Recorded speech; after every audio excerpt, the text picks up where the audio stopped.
Este texto nos habla acerca de Jesucristo como mediador y yo creo que todos en algún momento necesitamos o requerimos de un mediador. A veces dentro de la familia, a veces dentro de alguna institución, tome su lugar por favor, o a veces incluso como parte de algo legal. Por eso están también los abogados. Pero también de manera internacional se requieren mediadores. Ustedes saben que, por ejemplo, cuando hay cierto terrorismo o cuando se secuestra, pues a lo mejor un avión y el secuestrador va a necesitar también un mediador con el gobierno o con la policía para poder llegar a un acuerdo. Nuestro hermano Gabriel nos ha platicado pues que está en huelga en el trabajo y cuando se sientan para dialogar se necesita un mediador que entienda a los trabajadores y por otro lado pues también que entienda las necesidades de la empresa. Todos necesitamos en algún momento un mediador. De hecho hay personas que les gusta ser mediadores. ¿Conocen ustedes a alguien que les guste ser mediador? A veces en la misma casa, ¿no? Porque en la casa también alguien como que siempre quiere defender al... Muchas gracias, hermano, muchas gracias. En la casa siempre hay alguien que quiere defender a los demás.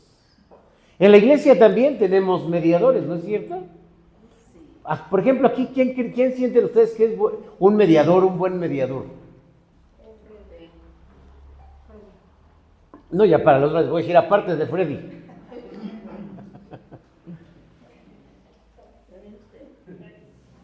De alguna manera, los mediadores también tienen como esa disposición natural de ser mediadores. Y hay quienes hacen un buen trabajo, por supuesto, y los abogados también, que están mediando y buscan ayudar al otro. Podríamos definir que la tarea de un mediador consiste en intervenir para reconciliar dos partes, dos personas o dos grupos que no tienen una forma de reconciliación o no saben o no tienen los elementos para reconciliarse. Muchas cosas en la vida no podríamos hacer sin mediación. De hecho, ser mediador o ser un representante de traer la armonía, de resolver, de traer la paz, también es una materia a nivel mundial. Deben de saber ustedes que la Organización de las Naciones Unidas promueve la paz a través de la formación institucional en universidades de personas que comprendan y que sepan cómo llevar a cabo la paz y para ello se necesita resolver problemas, resolver dificultades o resolver conflictos y se hace a través de este grupo o de esta línea que es la línea de la paz. Todos los países y todos los estados, ¿cuántos estados tenemos en la República Mexicana? ¿Ya 32? Cuando decimos que cada uno de los estados también tiene su propio programa de paz. Conferencias de paz, Día de la Paz, organizaciones gubernamentales de la paz, porque la paz está mediada por alguien que tiene esa intención de unir en medio de los conflictos. ¿Mande? También en la policía, efectivamente. Hermanos, lo que acabamos de leer del apóstol Pablo a Timoteo, se resume en este versículo. ¿Quieres poner la siguiente? En este versículo, hermanos, de 1 Timoteo, capítulo 2, versículo 5, se resume, aquí está, hermanos, el centro del Evangelio. Si quisiéramos entender el Evangelio desde una forma muy legal, tenemos que leer 1 Timoteo 2:5, porque habla acerca de la condición del ser humano, habla acerca de Dios y habla acerca de Jesucristo. Esto es, hermanos, lo que realmente es el Evangelio. Es una reconciliación. El Evangelio es una mediación. El Evangelio, hermanos, es estar en paz con Dios. Pero bueno, creo que con este versículo, hermanos, para hablar en un contexto de la Reforma Protestante del siglo XVI, se rompen todos los modelos de salvación o de reconciliación con Dios que había creado la Iglesia durante muchos años. Y miren, por ejemplo, ¿quieres poner la siguiente, por favor? En la historia encontramos muchas herejías, pero solamente quiero mencionar a estos dos. ¿Alguien había escuchado el grupo de los gnósticos? ¿Quiénes son los gnósticos? Los gnósticos, un grupo filosófico, pero también cristiano, que cuando llega a la iglesia trata de entender a Jesucristo y dice: Jesucristo, para haber hecho todo lo que él hacía, es cierto, venía del cielo, pero no tenía un cuerpo, él era algo así como un espíritu y nada más. Ese grupo fue declarado hereje, porque si no tenía un cuerpo, ¿cómo podía reconciliar al hombre con Dios? Déjenme decirles que los gnósticos todavía existen, Hay grupos de gnósticos que estudian la Biblia desde un punto de vista muy filosófico.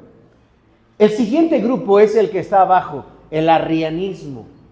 El arrianismo, representado por Arrio, él decía que Jesucristo no es Dios, que Jesucristo solamente es el Hijo de Dios, la creación de Dios, y esto es lo que han sostenido los testigos de Jehová durante muchos años. Esta es su doctrina. Dice entonces nuestro texto: hay un solo Dios y hay un solo mediador. Pablo utiliza, hermanos, una palabra, la siguiente por favor, que es, también aparecieron otras formas de mediadores, que son estos: la idolatría católica, entre ellos figuras como María la madre de Jesús, que es corredentora con Jesucristo. Pero también encontramos a los santos, también encontramos sacerdotes, también encontramos entonces figuras que en este caso podríamos pensar hasta en el Papa, que son mediadores con Dios. Ahora sí, la siguiente. La palabra que se utiliza en griego es... A ver, hermanos, ya saben ustedes griego, ya... ¿Cómo dice? Bueno, ahí está al lado, transliterado, dice mesites. Y esto viene de meso, no de más, ¿no? Meso. ¿Qué significa meso? Meso es el que está en medio, como Mesopotamia. ¿Alguien ha escuchado de Mesopotamia? Es la tierra que está entre dos aguas, Tigris y Éufrates, entre dos ríos. Meso es en medio, el que une. Esta es la palabra. Describe a quien se coloca entre dos partes para traer entendimiento, para traer reconciliación, para traer pacto. Pero hay dos aspectos, bíblicamente hablando, de la mediación o del mediador. El primero, hermanos, es un concepto legal y el otro es un concepto redentivo. Como legal podríamos pensar en un abogado, alguien que está defendiendo a otro, que entiende al otro para abogar por él. Pero en el término redentivo, hermanos, tiene que ver con la salvación, porque actúa como puente entre la justicia divina y la miseria humana. Teológicamente hablando, porque estamos hablando en estos domingos de temas de doctrina, y teológicamente hablando, hermanos, Pablo está afirmando que Cristo se puso en medio entre Dios y el hombre, tomando nuestro lugar, cargando nuestra culpa y ofreciendo su propia vida como garantía del nuevo pacto. Esto dice a los Hebreos capítulo 9, versículo 15. Por lo tanto, no solo habló con Dios a favor del hombre, se hizo hombre para hablar con Dios en nosotros, de todos nosotros. Miren, Jesucristo, podríamos decirlo entonces así, en un punto de forma muy doctrinal, porque dice a los Romanos en el capítulo 5, versículo 1, justificados pues por la fe tenemos paz para con Dios por medio de nuestro Señor Jesucristo. Entonces Jesús habla bien de nosotros ante el Padre. Ese es un punto, porque vamos a hablar de todo de todo lo que hace en esta posición. Habla bien de nosotros, pero también a nosotros nos viene a hablar bien de Dios y a romper muchos modelos. Por lo tanto, hay un contexto que podemos leer en el capítulo 2 de 1 Timoteo, les pido por favor que lo tengan. Pablo está hablando acerca de la salvación. Y dice, ruego a todos los hombres, pues que se hagan rogativas, acciones de gracias por todos los hombres y por todos los que están en eminencia, para que vivamos quieta y reposadamente en toda piedad. Y entonces se va a centrar en este versículo de una manera muy, pero muy central en lo que es el Evangelio.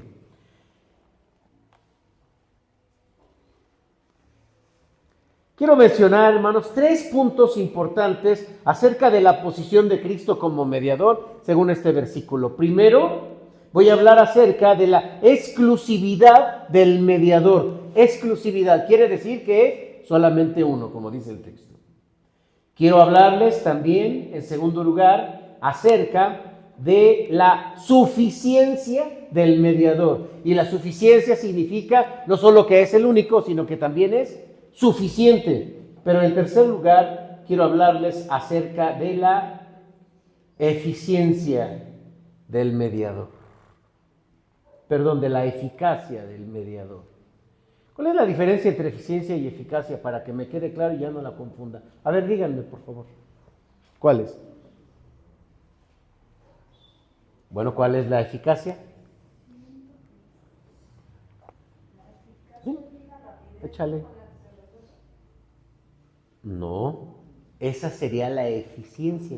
Entonces, la eficacia es que algo funciona, que es eficaz, que es potente, poderoso, que lo hace bien.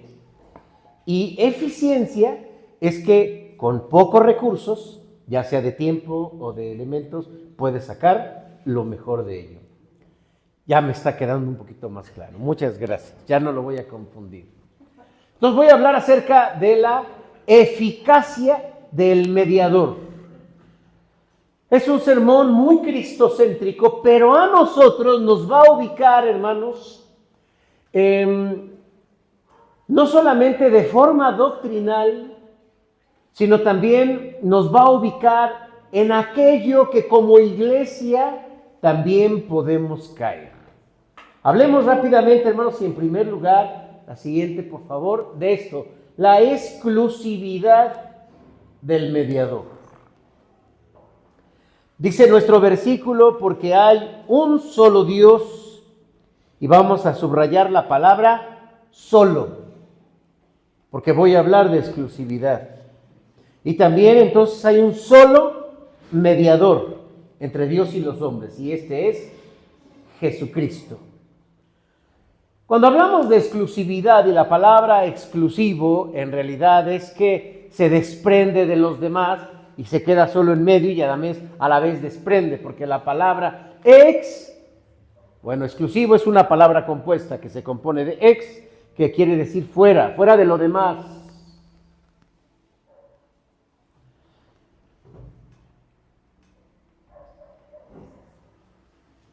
Vamos a partir del Antiguo Testamento, cuando Dios le dice a su pueblo, en Deuteronomio capítulo 6, versículo 4, oye Israel, Jehová nuestro Dios, Jehová uno es. En tiempos de Jesús, hermanos, había un politeísmo. ¿Qué es un politeísmo? Poli, muchos. Así cuando ahí viene el poli, no, son muchos. No, no es del policía. Poli significa muchos, entonces hay muchos dioses. Y también vivimos en una sociedad que tiene muchos dioses, pero el cristianismo es muy fuerte. Hermanos, el cristianismo y el judaísmo es monoteísta. ¿Qué significa eso, hermanos, de ser monoteísta? Pues que creemos en un solo Dios. Dice en Isaías capítulo 45, fuera de mí no hay Dios. Quiere decir que es único. Y en Juan capítulo 14, versículo 6, Jesús dijo, nadie viene al Padre si no es por mí. Es decir, ¿tenemos solamente un solo Dios? Sí. ¿Y tenemos un solo mediador? Sí. Y lo dijo Jesús y lo dice el Antiguo Testamento. Hay un solo Dios, pero Jesús también lo afirmó. Nadie puede llegar al Padre si no es por mí. Por lo tanto, el solo Dios del antiguo pacto, del Antiguo Testamento, ahora se revela plenamente a través de ese mediador que es Jesucristo. Porque ustedes recordarán que cuando Dios se presenta al pueblo de Israel, lo hizo en el monte Sinaí. Y en el monte Sinaí lo que generaba era miedo. Porque ¿cómo era, hermanos, la presencia de Dios descrita cuando llegaba al monte Sinaí? ¿Qué había? Había fuego. ¿Qué más? Había rayos. ¿Qué más? Había estruendos. ¿Qué más? Había terremoto. ¿Qué más? Había oscuridad. Pero solamente uno podría subir. ¿Quién era?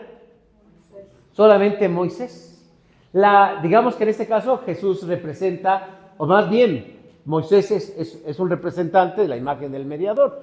Y subía Moisés. Y si alguien más quisiera acompañar a Moisés, ¿qué le pasaba? Se moría.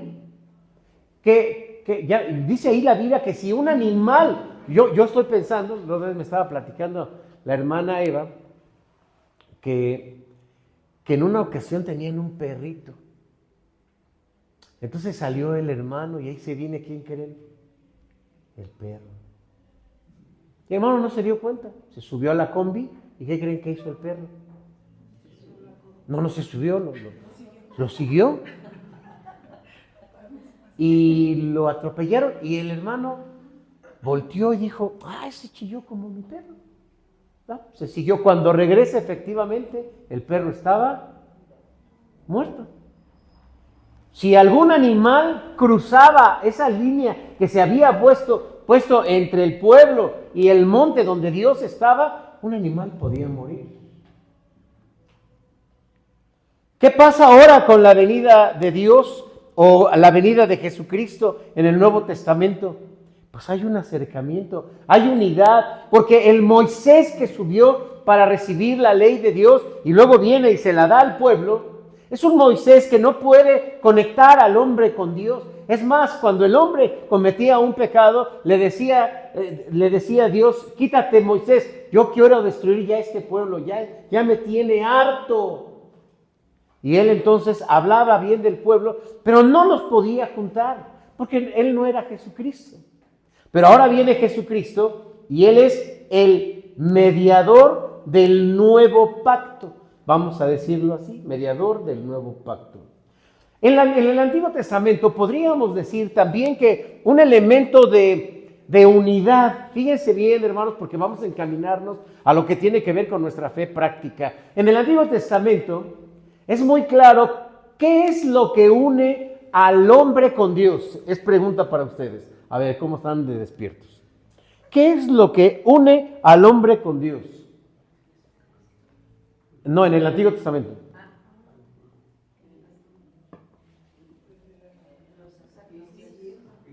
Por ejemplo, los sacrificios. Pero detrás de los sacrificios está la obediencia a la ley. La ley es lo que junta al hombre con Dios. Aquí están los 10 mandamientos, aquí está la ley de Dios, esto es como debes vivir.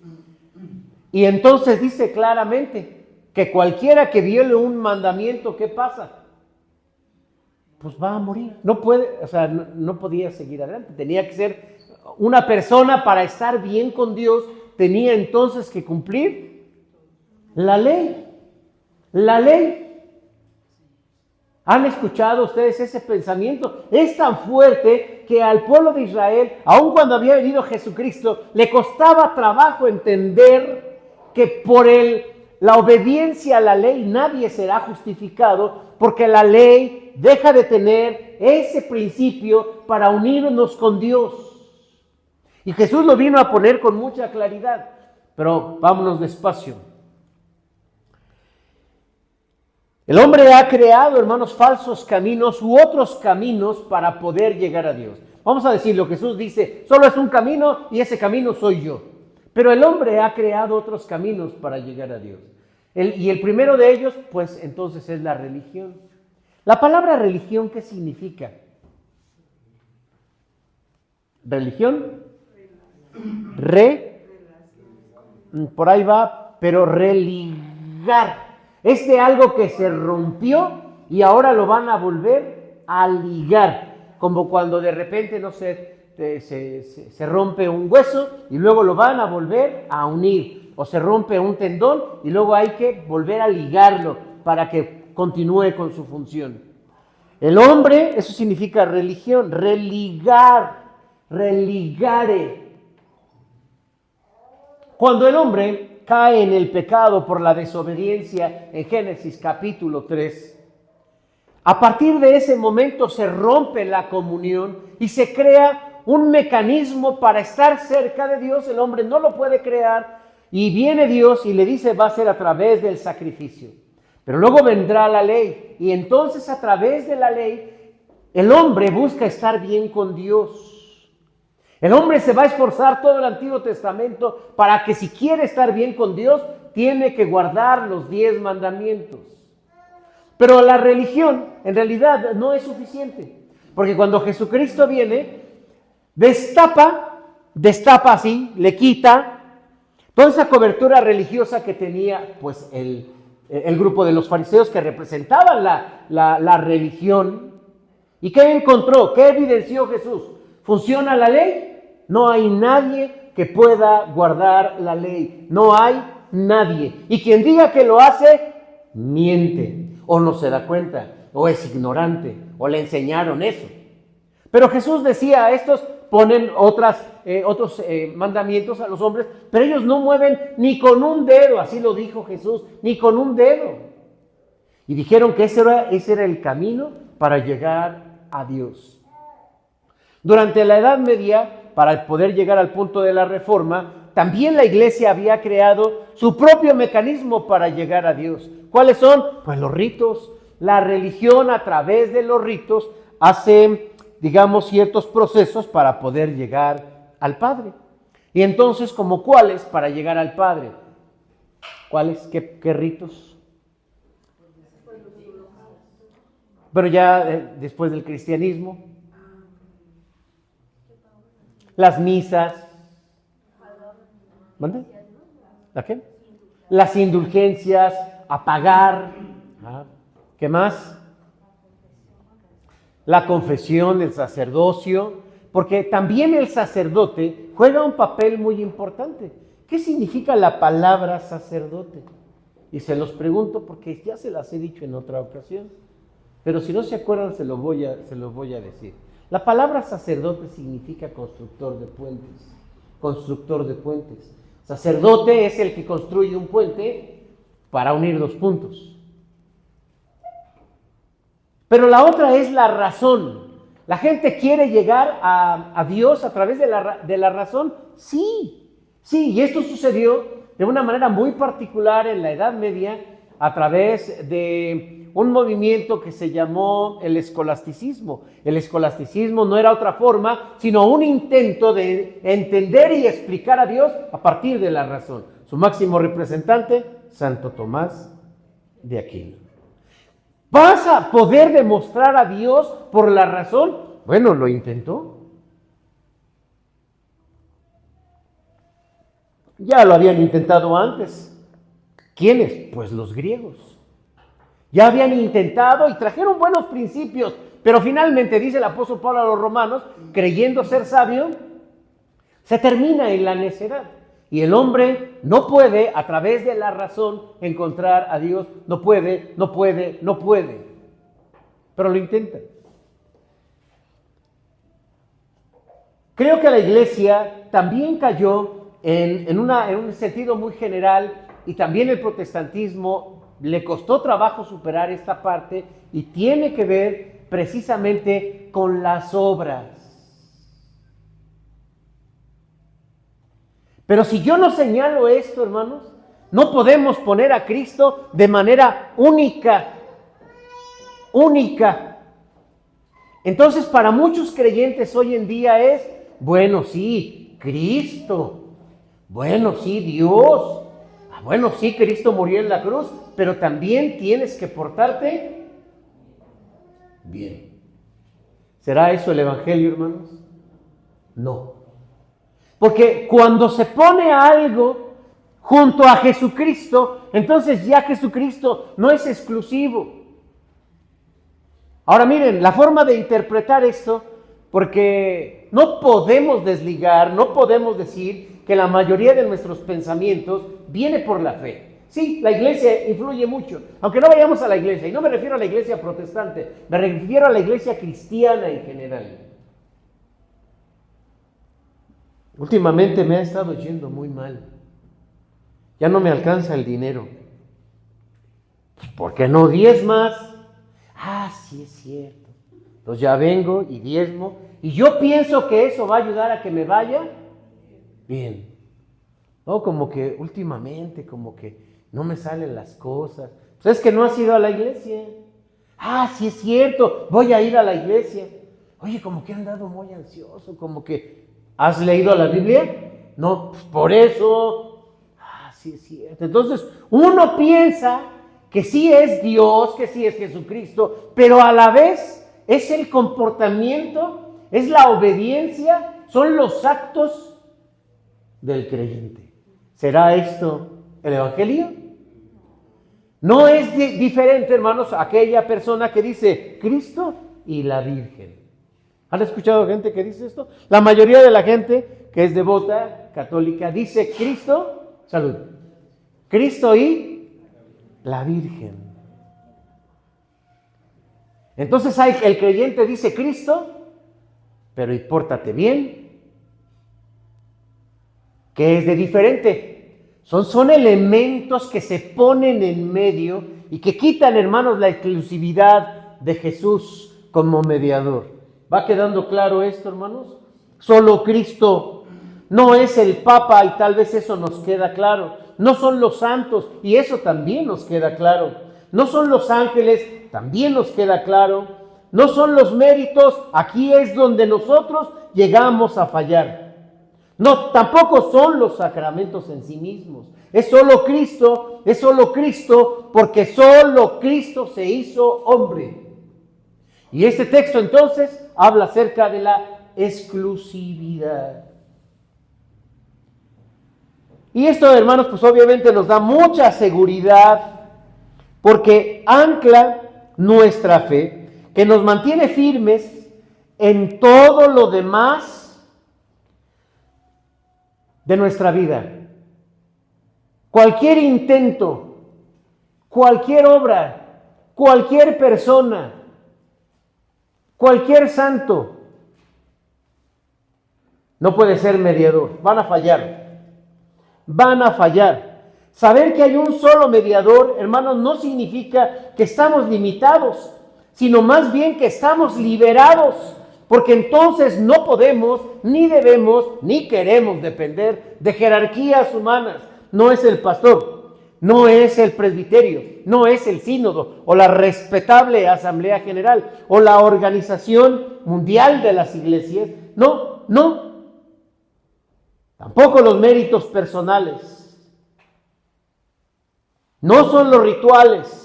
Solamente es Cristo y Él hace todo, absolutamente todo, todo, el acceso al Padre está abierto y Él no dijo, pero ayúdenme iglesia, échenme la mano, pues, no anden portándose mal, no hagan eso, ayúdenme. Jesús es único, exclusivo, porque no tenemos nada para poder ayudarlo. Hace 8 días hablábamos de la sola escritura y aquella frase que a veces se dice, pues como dice Dios, ayúdate, que yo te ayudaré. Y a veces pensamos que le ayudamos a Dios. No podemos ayudarle a Dios, hermanos. Esto de la salvación solamente compete a Jesucristo. El acceso al Padre está abierto, hermanos, y tiene un solo nombre, se llama Jesucristo. Por eso es que creemos en Jesucristo. Él es nuestro mediador. Pero hablando de este mediador, solamente en una forma de paréntesis, Él nos ama, Él nos entiende y Él nos llama a que vengamos a Él cuando dijo a todos los que estáis trabajados y cansados, vengan a mí, vengan a mí. Es muy común que la iglesia fomente culpas. Querido hermano, querida hermana, cuando sientas una culpa, recuerda, Cristo no solamente abre ese camino, sino Él es el camino. En la mente lo que busca hacer es, en las obras, como dar un equilibrio. Entonces, como no he leído la Biblia, ahora voy a leer mucho. ¿Para qué? Para sentir que compensa. Es la doctrina de las obras. Cuando la religión impone cargas, hay que recordar que solamente Cristo llevó todas las cargas. Cuando el enemigo te haga sentirte culpable o acusarte, recuerda, Cristo mismo defiende tu causa ante el Padre. Por eso podemos decir, hermanos, que entendemos este aspecto de la reforma y decimos solamente Cristo, porque el principio es solo Cristo. Solo una puerta, solo un puente, solo un acceso.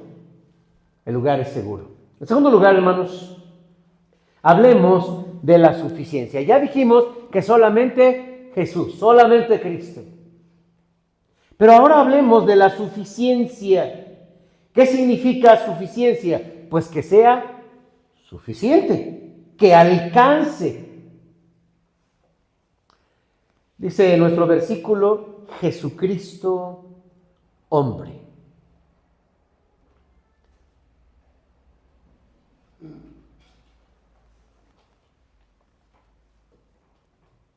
No solamente hablamos de la mediación, hablamos de la encarnación. ¿Dónde estaba Jesús antes de nacer? ¿Mande? Estaba con el Padre.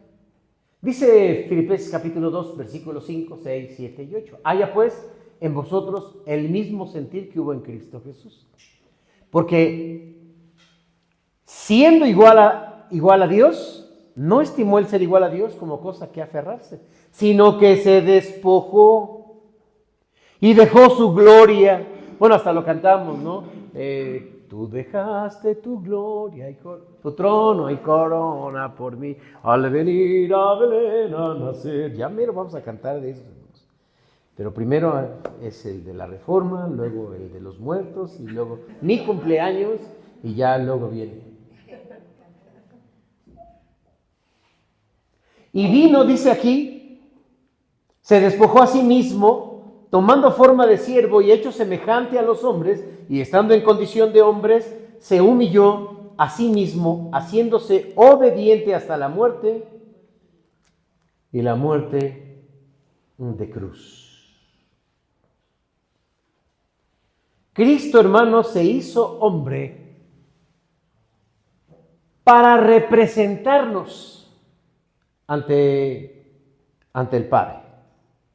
O sea, este mediador, hermanos, resulta que tenía la divinidad con la que el hombre estaba en conflicto y tenía la corporidad del hombre que está en conflicto con Dios.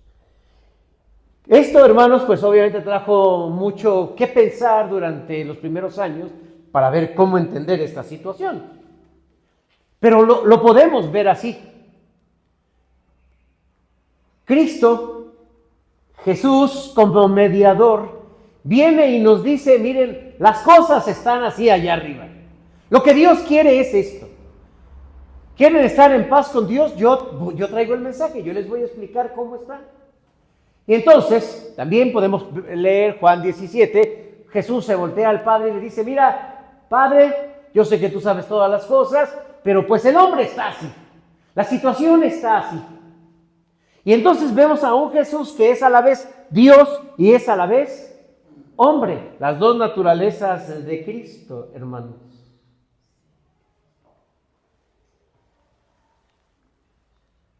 Obviamente es como el abogado. ¿Qué conoce el abogado? Pues conoce la ley y también conoce pues el problema. Y hay ocasiones en que llegan a un acuerdo. Pues sí, ya sabes que, pues sí, es cierto, tiene la razón. Pero bueno, también pues cometió un delito y bueno, pues ahí nos vamos a la media. ¿Cómo ves? ¿En tanto? Sí, que quede en tanto. Órale pues. Ya sale y le dice a la persona, va a quedar en tanto. No, que va a quedar en tanto y ya se soluciona el problema. Dice Hebreos capítulo 2, versículo 17, por lo cual debía ser en todo, habla de ese mediador, ese salvador, debía ser en todo semejante a sus hermanos para venir a ser misericordioso y fiel sumo sacerdote en lo que a Dios se refiere para expiar los pecados del pueblo. El mensajero que vino de parte de Dios, de parte del cielo, resulta que no fue un ángel, porque el ángel, ¿qué sabe de la tierra? Pues él sabrá de los cielos. Si uno quiere saber cómo están los cielos ahorita allá arriba, pues le podría uno preguntar a un ángel. Oye ángel, tú que andas por allá, ¿cómo andan las cosas en el ámbito espiritual? Pero él, ¿qué sabe de la tierra? ¿Qué sabe de la naturaleza humana? ¿Qué sabe de la caída? ¿Qué sabe del dolor? ¿Qué sabe de la enfermedad? ¿Qué sabe de la muerte? Pues no saben. Cristo, hermanos, es Dios reconciliando al hombre. Dice Colosenses capítulo 2, versículo 9, que en Jesucristo dice, en Él habita corporalmente toda la plenitud de la deidad. Sí, tenemos a un mediador que es Dios, que conoce el cielo y que conoce la tierra, que conoce la deidad y que conoce la humanidad, que conoce la esencia del Padre, porque Él también es la esencia del Padre, y también conoce la esencia del dolor, porque Él también experimentó el dolor hasta el punto más cruel, porque aunque Jesús haya sido crucificado, finalmente Él muere por el dolor.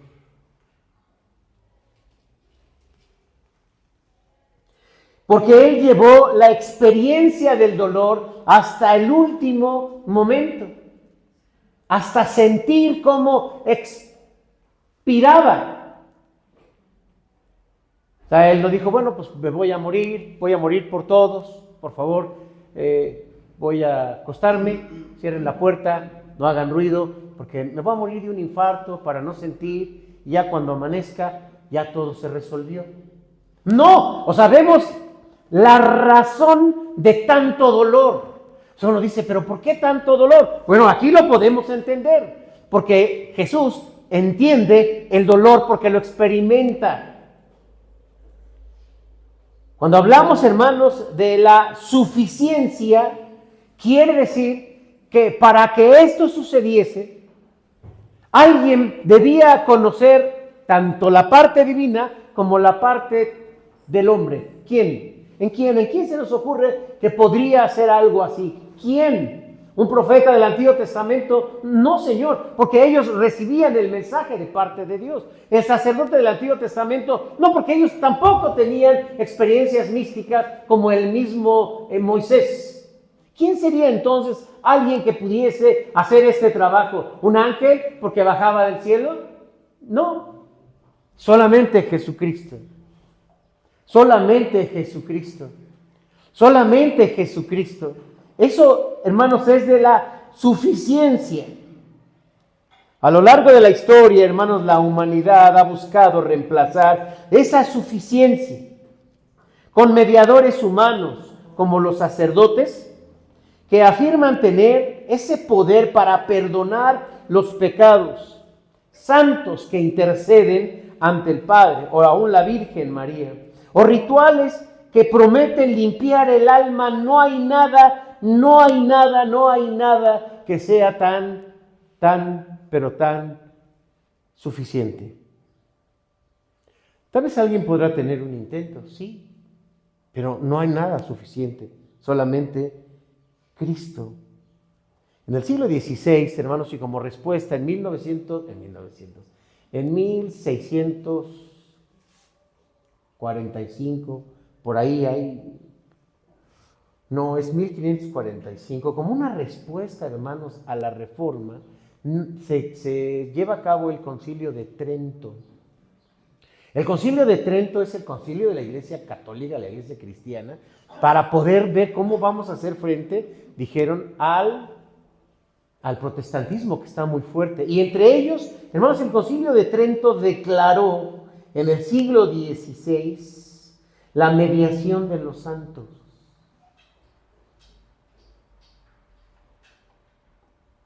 Pero la Reforma, que regresó a las Escrituras, dijo con voz audible y clara: solo Cristo es suficiente, solo Él salva, solo Él intercede, solo Él reina. Pero vino, hermanos, el Concilio Vaticano II, ese sí me queda claro, no porque ya yo nacido, pero empezó en 1962. ¿Y qué declaró? Pues ahí declaró a la Virgen María como reina del cielo. Ya había sido corredentora ya hace mucho tiempo.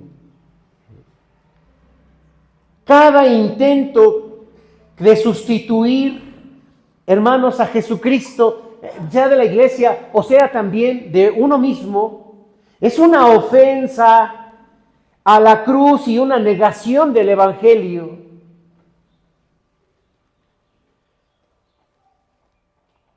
Cristo no necesita un ayudante. Cristo no necesita que le ayudemos. En su oficio de redentor, la Biblia subraya: solo hay un mediador, y con él es suficiente. Cualquier obra, cualquier mediación humana va a ser siempre incompleta, por más buena o por más oportuna que parezca. En él la salvación es perfecta, es total y es final. Lo repito, en Cristo, hermanos, la salvación es perfecta, es total y es final. Cuando Jesús en la cruz dijo: consumado es, fue el grito, así lo entendemos, que se señala, hermanos, que sella la reconciliación del hombre con Dios.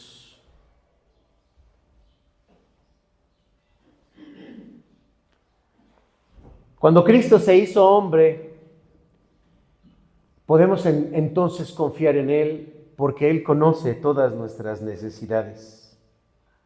Él nos entiende porque Él vivió como hombre aquí entre nosotros, porque Él sufrió entre nosotros. Él fue tentado en todo, pero sin pecado. Cuando uno se pregunta si Dios me podrá perdonar, no mires al hombre, mira a Cristo.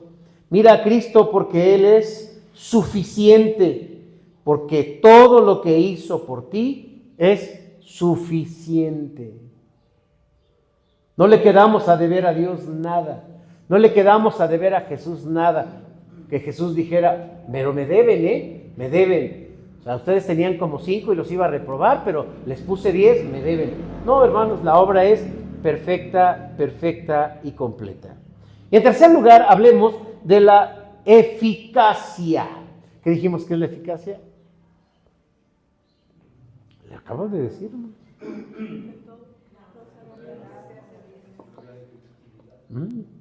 Que sale bien.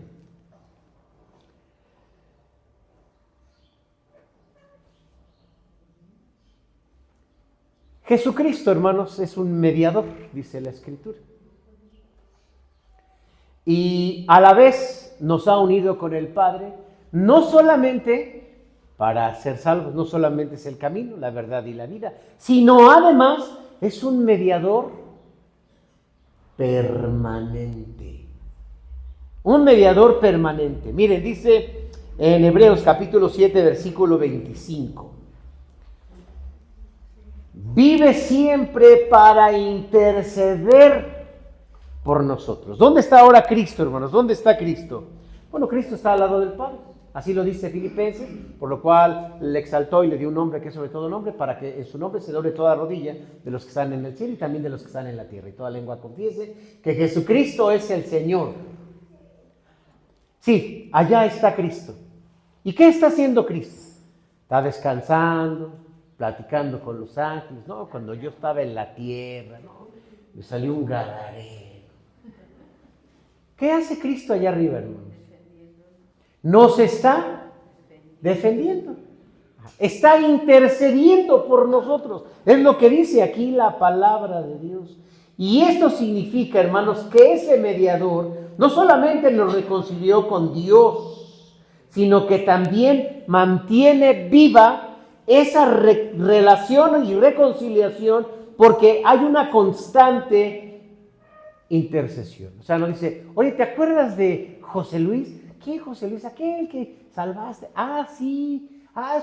No me acordaba. Pásame el libro para... sí es cierto. No, Él es algo constante. Todos los días Jesús habla de nosotros. ¿Sabían eso, hermanos? ¿Y ante quién? ¿Ante quién intercede? Ante Dios, pero también nos defiende del enemigo. La siguiente, miren, en el Antiguo Testamento encontrábamos a un sacerdote. Este sacerdote era alguien o el sumo sacerdote que intercedía por el pueblo.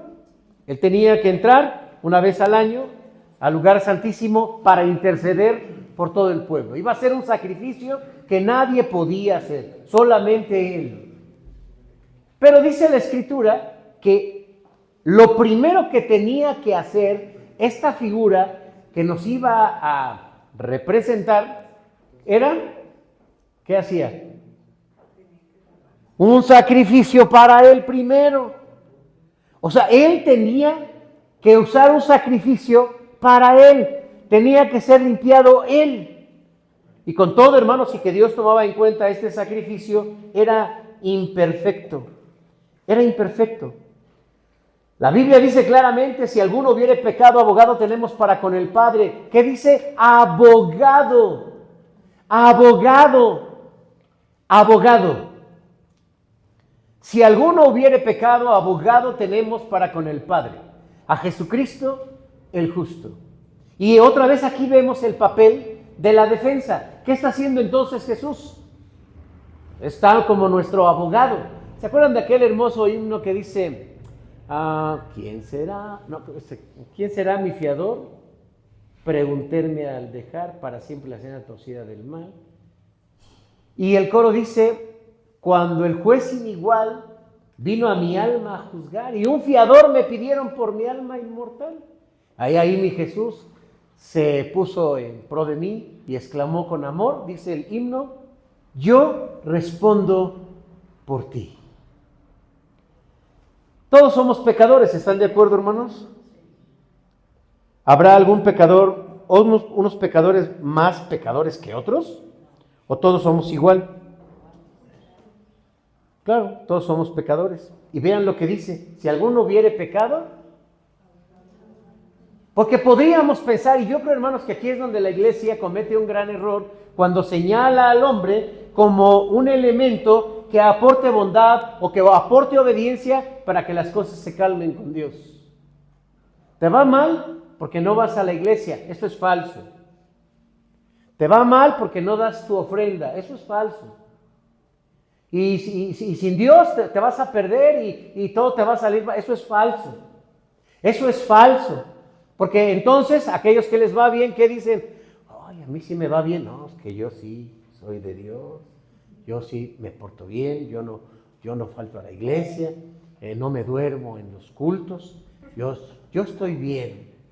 Hermanos, esto es en lo que ha caído la iglesia, pero otra vez volvamos al texto de la Biblia que dice, si alguno hubiese pecado, tenemos a un abogado que es Jesucristo. Tenemos a un abogado que nos defiende y es eficaz y funciona. Imagínense, pues sí, mira, Cristo, ¿no? Oye, es que sí, cometí un pecado. Bueno, fui ante el Padre y es que dice que sí está muy canijo lo que hiciste. Oye, pero pues si tú moriste, sí, pero, o sea, ya algo así, no. Hermanos, Dios perdonará vamos a pensar en figuras que han hecho gravedad a la humanidad. Hitler. ¿Dios perdonará a Hitler, hermanos? Hermanos, es que Dios ya perdonó a Hitler. ¿Por qué, hermanos? ¿Por qué? Porque ya se murió.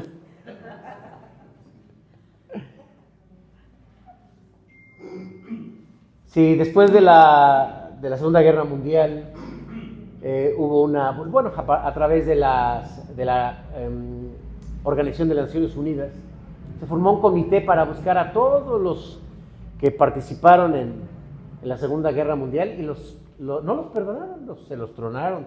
Los encontraron, donde los hayan encontrado, los llevaron y les hicieron el juicio, los mataron. Pero hermanos, Dios es distinto. El hombre es diferente. En la Biblia hay un hombre muy cruel, un asesino, que él gustaba de matar a la gente. Entraba a las casas y solamente por la fe de ellos, a las mujeres las tomaba de los cabellos. Yo en este momento, hermanos, no me imagino qué se siente que se tome a alguien de los cabellos. Lo digo literal, Lo digo literal. Pero este hombre tomaba a las mujeres de los cabellos y las arrastraba por las calles. Mataba a la gente. Y Dios tuvo misericordia de él. ¿Quién fue? ¿Acaso le dijo, oye, mataste a varios, entre ellos a Esteban, me la debes? Esteban era el mejor de los diáconos. ¿Le dijo eso? Si alguno hubiere pecado, abogado tenemos para con el Padre, a Jesucristo. Queridos hermanos, si no sentimos la limpieza de nuestros pecados, no entendemos el Evangelio. Si alguien piensa que viene a la iglesia y va a arrodillarse para ver si Dios tiene misericordia, no ha entendido el Evangelio. Si alguno hubiere pecado, abogado tenemos para con el Padre. ¿Y qué nos va a pedir Cristo? Voy a interceder por ti, pero ¿cómo andas en la iglesia? No, sí, pero me cae gorda la hermana, ya se me iba a salir. Pero quiero a otros 3. ¿Qué nos dice Cristo? ¿Qué nos dice? Nada. Todavía el abogado, por lo menos un abogado dice, a ver, cuénteme la verdad, cuénteme cómo estuvo todo. ¿Qué nos dice Cristo? Nada. Nos dice Cristo, bueno, oye, pero ¿sí estás bien arrepentido? No, es que pues no sé. No nos dice eso, porque hermanos, eso habla de la eficacia de Jesucristo como mediador. Él es perfecto. No necesita entonces una confesión sincera, no necesita entonces una bonita oración, no necesita entonces que le traigamos algo, es insuficiente lo que le podamos traer de obras, de obediencia. Él dice, no, yo soy el mediador, yo morí por ti. Aquí lo único que vale ante el Padre, lo único que vale es mi sacrificio. Oye, mira, por si sirve, yo no he faltado ningún domingo. No sirve. Oye, por si sirve, para que Dios me perdone, por si sirve, a mí no, yo hasta primicias doy. Oye, por si sirve, sí, me trataron mal y los hermanos se pasaron conmigo, pero ya los perdoné a todos, menos a uno. Pero ya uno, ya por lo menos ya son varios. Oye, por si es bueno, yo soy buena persona, espérate Jesús, espérate. Y Jesús dice, eso no sirve. Eso le sirve a la iglesia, para que te vean bien. Pero ¿recuerdan a los fariseos? ¿Qué buscaban ellos? Que los vean bien. No sé si es cristiano, bueno, no era ese era buen judío, porque mira, ofrenda, diezma y esto y aquello. ¿Y para qué servía todo eso, queridos hermanos? Si tú eres un creyente que piensas que tu buen comportamiento suma,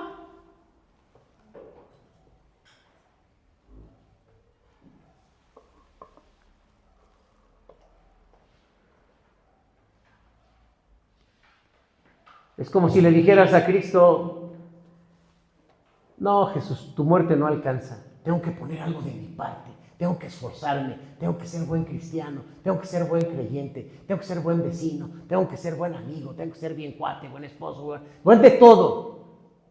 Pues sí, pues nos puede ayudar en la vida, por supuesto, ¿no? O sea, la ética social es importante. Pero no para la salvación. No para la salvación. Y cuando a veces se nos sale, hermanos, de que si tú te vas de la iglesia, Dios te va a abandonar. Recuerda aquellas palabras de Salomón, hijo mío, reconoce al Dios de tu Padre, sírvele de corazón perfecto y con ánimo voluntario. Si estuvieres con Jehová, Él estará contigo, pero si lo dejares, Él te desechará para siempre. Yo siempre les digo, sí, pero eso lo dijo David. Y el Antiguo Testamento, hermanos, pues es diferente al Evangelio que nosotros predicamos. Y cuando decimos, es que alguien ya se apartó de Dios, Dios ya lo va a agarrar el diablo. No, hermanos, pero eso yo lo he oído aquí, por eso lo señalo. Que si te alejas de la Biblia, el diablo te va a agarrar más rápido. Ya los traía de llaveros a muchos de aquí. ¿Por qué? No leen la Biblia. No, hermanos, esta es una malversión del Evangelio. Nosotros creemos, como en la Reforma, este pensamiento, solo Cristo, no la iglesia, no la institución, no el Papa, no los sacerdotes, no los santos, no la Virgen, no las obras, no nada, solamente Cristo. Y hermanos, déjenme ir cerrando porque ya quiero ir cerrando. Pero esto, hermanos, nos da una garantía de la perseverancia de los santos. ¿Cuál es la doctrina de la perseverancia de los santos? La doctrina de la perseverancia de los santos es que aquellos que Dios ha llamado, o que ha elegido antes de la fundación del mundo para que fueran su pueblo, y que los ha llamado y que Cristo murió por ellos, no van a perder la salvación. ¿Por qué? Porque está garantizada en Cristo y no en nosotros. No permanecemos firmes por nuestra fortaleza, sino por su defensa continua. Cada día que caemos, cada día que fallamos, seguimos realmente en la fe, porque esta es una evidencia no de nuestro esfuerzo, sino de la gracia redentora de Cristo. Queridos hermanos, cuando sentimos que incluso nuestras oraciones Dios no las escuche, cuando sentimos que nuestras oraciones son débiles, dice la palabra de Dios, hermanos, que Él está intercediendo por nosotros. Regularmente nuestras oraciones están mal dirigidas, porque nuestras oraciones son una interpretación de lo que nosotros creemos que está pasando. Y esa interpretación regularmente es falsa. Pero dice la Biblia que el Espíritu Santo toma nuestras oraciones y yo creo que les hace la reordena y dice, a ver, así no, y ya. Es lo que hace el Espíritu Santo, eso dice la Biblia, hermanos. La siguiente, por favor, en la pregunta 52 del Catecismo de Heidelberg, dice que Cristo está en el cielo como nuestro intercesor y desde allí vendrá al fin del mundo a juzgar a los vivos y a los muertos. No hay otro, hermanos, que pueda hacer esto. No hay otro que pueda ser único. No hay otro que pueda ser es suficiente y no hay otro que pueda ser eficaz, solamente Cristo. Cristo. Por lo tanto, hermanos, hablar de la mediación de Cristo no es un concepto solamente teológico, es la confesión del Evangelio, es la confesión legal del Evangelio, clara del Evangelio, de que dependemos, de que esperamos solamente en Cristo. Porque aquel que cree en un hombre, maldito el hombre que confía en el hombre. Porque aquel que confía en sus propias fuerzas, nadie podrá ser justificado por las obras de la ley. Solamente Cristo, y la salvación está segura. ¿Cuántos tenemos a Cristo en el corazón? Amén. Tenemos todo, hermanos. Oye, pero que aquel dice que es cristiano y es un borracho. Ah, no, entonces no ha de ser. Es que aquel dice que es cristiano y mentiroso. Y aquel le salió que no sé qué.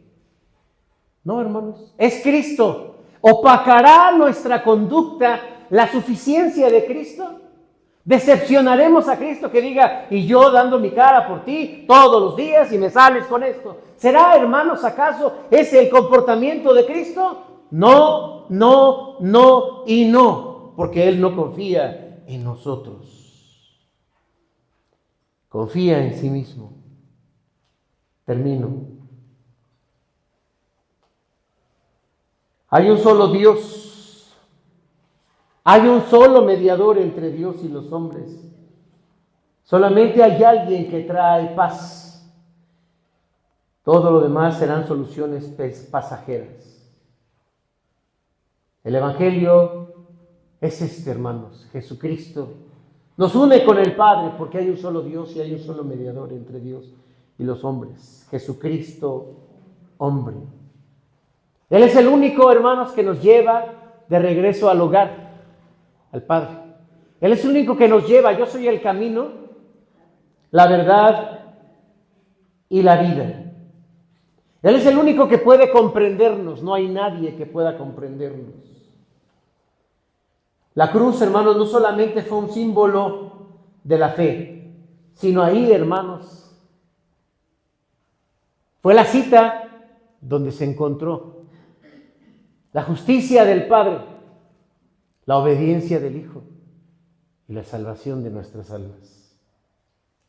Y hoy, hermanos, desde ese día que se dijo consumado es, la invitación es, venid a mí todos los que estáis trabajados y cargados, que yo os haré descansar. Él es nuestro todo.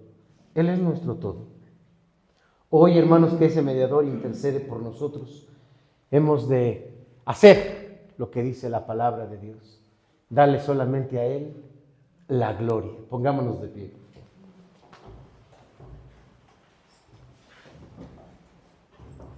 Si tú eres una persona que todavía confías en alguno de los santos, si tú eres alguna persona que todavía confía en la Virgen, o si tú eres una persona que todavía confías en tus obras, déjame decirte que no te sirven de nada.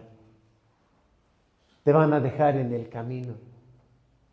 Porque si tú confías en un santo, los santos necesitan de Dios. Si tú confías en la Virgen necesita también ser salva. Y si tú confías en tus obras, nunca sabrás cuántas obras vas a tener que hacer para poder estar en paz con Dios. Amado Padre, gracias porque hoy podemos decir que solamente hay un Dios. No hay tres dioses, no hay o muchos dioses, solamente hay un solo Dios. Y hay un solo mediador que nos pone en paz contigo. Jesús, gracias, perdónanos porque aquí en este mundo flota tanta falsedad, tanto polvo que nos distorsiona de pronto y, Señor, a veces la misma iglesia fomentando las obras y los cumplimientos que tú ya has cumplido. Pero, Señor, gracias por limpiar hoy nuestro pensamiento con esta doctrina y tu palabra, y nos ponemos en tus santas, benditas manos, Espíritu Santo. Guíanos para mirar solo a Cristo, solamente a Jesucristo, ahora y siempre. Amén, amén, amén.